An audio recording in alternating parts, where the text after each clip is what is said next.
سکسیس دا اسکول کے ذمہ داران کی جانب سے لڑکیوں کی معیاری تعلیم اور دینی ماحول میں تربیت کے لیے ٹولی چوکی اور پرانی حویلی برانچ میں لڑکیوں کے لیے ایکسکلوسیو اسکول کا قیام عمل میں لایا گیا ہے۔ تو جلدی کریں، صحیح وقت پر درست فیصلہ لیں اور اپنی شہزادیوں کی تعلیم کے لیے سکسیس دا اسکول کا انتخاب کریں۔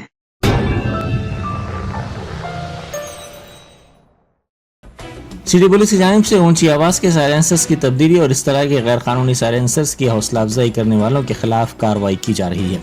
کمشنر پولیس حیدرآباد سرینواس ریڈی کی ہدایت پر یہ خصوصی مہم شہر کے شمالی علاقے میں انجام دی گئی۔ خصوصی مہم کے دوران 1910 مقدمات درج کرتے ہوئے 1000 سائلنسرز ضبط کر لیے گئے۔ ان سائلنسرز کو تلف کر دیا گیا۔ پولیس کے مطابق موٹر سائیکلز پر اونچی آواز کے سائلنسرز نصب کرنے سے نہ صرف ٹریفک قواعد کی خلاف ورزی ہوتی ہے بلکہ اس سے صوتی آلودگی بھی پیدا ہوتی ہے۔